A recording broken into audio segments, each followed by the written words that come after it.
서신서의 특징과 읽는 방법을 이해하는 것은 신약성경을 통독하는 데 매우 중요합니다.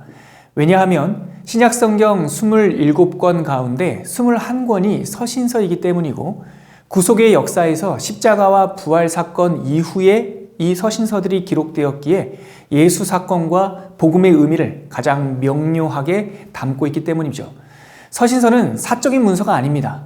몇몇 서신서들은 사적인 이슈들을 다루고 있기도 하지만 모든 소통의 밑바탕에는 예수 그리스도의 복음이 전제되어 있습니다. 즉 예수 그리스도와 그의 구원 역사라는 공통적인 기반이 없이는 서신서가 말하는 어떤 주제도 성립할 수 없는 것입니다. 그래서 대부분의 서신이 근접한 여러 교회들이 함께 수신하고 돌려가면서 읽는 회람 서신이었습니다. 서신서가 기록되던 1세기, 당시 서신문들의 형식을 알고 그 서신문의 특징을 이해하는 것은 성경 통독에 매우 유익합니다. 각 문화권마다 서신문을 쓰는 일반적인 형식이 있기 마련인데요. 1세기 헬라 문화권에는 교양을 갖춘 서신문의 경우 머릿말, 그리고 본론, 맺은말 이런 양식이 통용되었습니다. 신약 성경의 서신서도 대체적으로 이와 유사한 형식을 따르고 있는데 하지만 신약 성경의 서신서들이 헬라 문화권의 일반적인 편지들과 비교해서 다른 점도 있었습니다. 바로 본론부입니다. 서신서의 본론부는 대체로 감사 찬양과 핵심 메시지 그리고 실천과 적용과 같은 구성을 갖고 있습니다. 이러한 형식을 따르는 이유는 아마도 유대인들의 글쓰기 방법, 즉 시편이나 잠언 등과 같은 히브리 지혜 문학에서 영향을 받은 것 같습니다. 서신서는 이야기 구성이 아니라는 점에서 사건문이 아니라 사상문의 성격을 띠고 있습니다. 그래서 앞서 살펴본 복음서보다 그리스도의 죽으심과 부활의 의미 그리고 그 중요성을 더 깊이 숙고하고 있죠. 더불어 서신서가 이런 복음의 총론을 다룬다는 특징과 함께 당시 교회들이 직면한 구체적인 상황을 배경으로 한다는 특징도 있습니다. 서신서는 추상적인 철학서나 신학적 논문이 아닙니다. 물론 복음이 범우주적 주제임에는 틀림없지만 서신서는 각 교회들이 직면한 도전들, 예를 들어 거짓 교사의 등장이나 교회의 분열, 윤리적인 문제와 공동체 질서 등 이제 막 뿌리를 내리고 있는 초대교회의 현실적인 문제들을 반영하고 있습니다. 그래서 우리는 서신서를 읽자마자 다양한 문제들에 대한 응답이 이 서신서 안에 담겨 있음을 느낄 수 있습니다. 이런 까닭에 당시의 상황이나 배경에 대한 이해는 서신서를 해석하고 묵상하는 데 큰 도움이 됩니다. 그리고 여러 서신서를 차례대로 읽다 보면 교회 안에 발생한 문제들이 그때나 오늘이나 별반 다르지 않다는 것까지 알 수 있게 됩니다. 그래서 서신서를 읽는 성도들은 복음이 그때의 문제나 오늘의 문제, 또 모든 시대에 답을 제시하고 있음을 깨닫게 됩니다. 앞서 신약성경 27권 가운데 21권이 서신서라고 말씀드렸는데요. 바울은 그 가운데서 13권을 썼고 3권은 사도 요한이 또 2권은 베드로가 그리고 예수님의 형제 야고보와 유다가 각각 1권의 편지를 썼습니다. 그리고 기록자가 누구인지 특정할 수 없는 히브리서가 있습니다. 이렇게 총 21권이 서신서를 이루고 있죠. 바울이 기록한 13권의 서신을 편의상 묶어 바울 서신이라고 부릅니다. 신약 성경에는 사도행전 다음에 분량의 크기에 따라 순서대로 위치해 있습니다. 연대순이 아닙니다. 분량의 순서입니다. 물론 전서와 후서는 함께 묶여 있겠죠. 이어서 히브리서를 시작으로 야고보, 베드로, 요한 순서대로 8권의 서신서들이 위치해 있어 이 서신들을 일반 서신이라고 부릅니다. 사도 바울은 초대교회의 매우 중요한 인물이었습니다.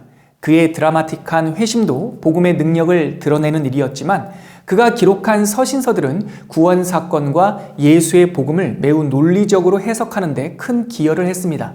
그래서 어떤 이들은 바울을 교회의 최초의 신학자라고 부르기도 합니다. 바울은 모두 13권의 서신서를 기록했는데요. 1세기 헬라 문화권에서는 편지가 가장 일반적인 원거리 의사소통 방법이었습니다. 특히 여러 지역을 순회하면서 복음을 전했던 바울에게 이 편지는 매우 유용한 소통 수단이었습니다. 또한 바울이 여러 언어와 글쓰기에 능통했다는 점도 편지를 소통의 수단으로 활용하는 데 매우 유리한 부분이었습니다. 구원사적으로 보자면 하나님은 이 바울이라는 서신에 능통한 인물을 통해서 이제 막 뿌리를 내리고 있는 초대교회들에게 하나님의 메시지를 전달했던 것입니다. 지금뿐만 아니라 당시에도 서신서들은 상당한 권위를 가지고 있었던 것 같습니다. 바울은 고린도 교회에 보내는 편지에서 만일 누구든지 자기를 선지자나 혹은 신령한 자로 생각하거든 내가 너희에게 편지하는 이 글이 주의 명령인 줄 알라라고 글로 전하는 메시지를 사적인 것이 아니라 공적인 선포임을 분명히 밝히고 있습니다. 또 바울은 갈라디아 교회에 보내는 편지에서 그가 받은 이 명령은 어디서 배운 것이나 들은 것이 아니라 하나님의 계시에 의한 것이라고 밝히고 있습니다. 형제들아, 내가 전한 복음은 사람의 뜻을 따라 된 것이 아니니라. 이는 내가 사람에게서 받은 것도 아니요 배운 것도 아니요 오직 예수 그리스도의 계시로 말미암은 것이라. 13권의 바울 서신들은 여러 교회들에게 그들의 믿음을 격려하고 교회 안에 침투한 위협을 경고하며 순수 복음을 가르치는 내용들을 담고 있습니다. 하지만 이 서신서들은 회람 서신이었습니다. 개인적인 성격이 강한 4권의 서신서, 즉 디모데 전서, 후서, 그리고 디도서와 빌레몬서조차도 완전히 사적인 서신이라고 볼 수는 없습니다. 바울 서신을 비롯한 신약 성경의 모든 서신서들은 하늘의 메시지를 전하고 있는 하늘의 편지였고 구약 시대와 빗대어 보자면 선지서와 같은 역할을 했다고 볼 수 있습니다.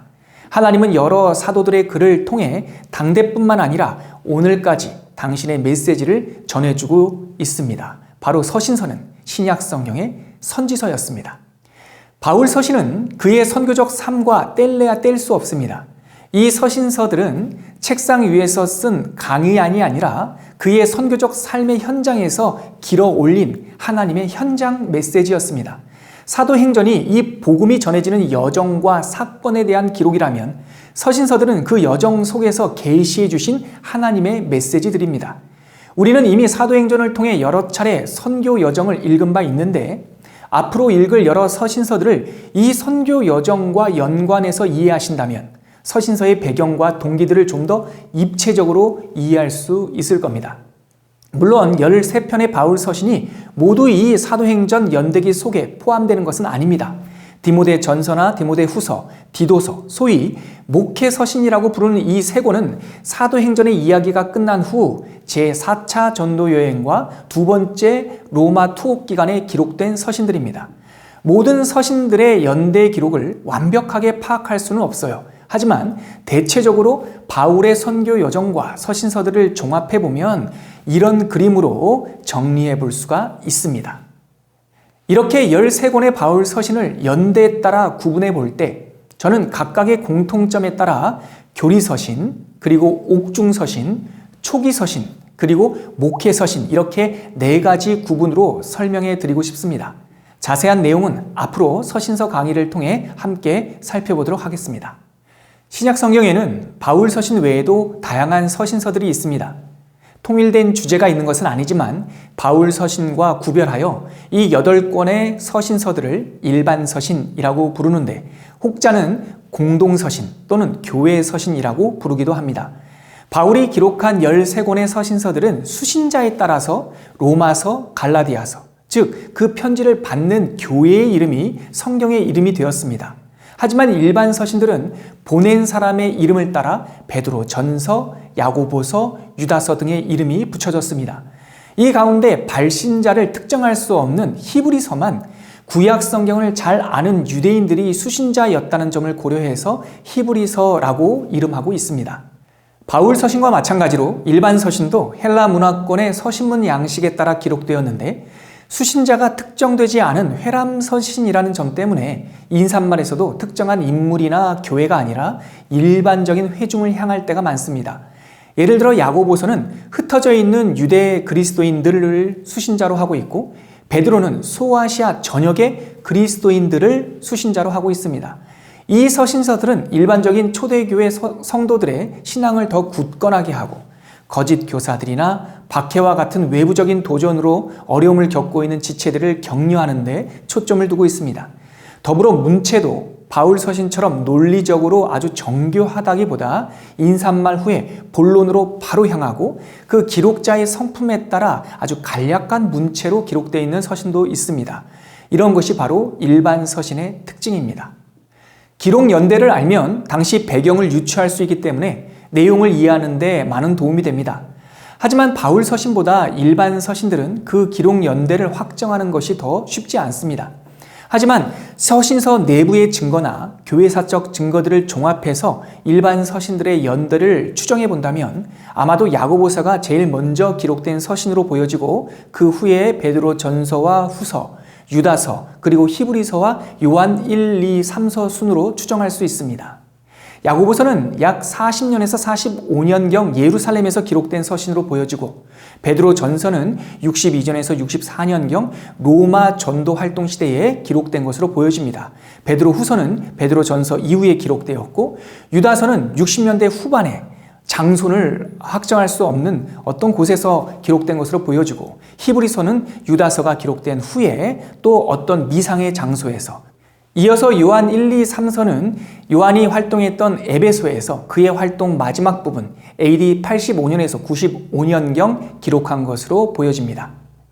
이 가운데 야고보서는 모든 서신서들 가운데 제일 먼저 기록된 처음 편지로 추정되고 예루살렘과 유대 지역에 있던 최초의 유대 그리스도인들에게 전해진 편지로 여겨집니다.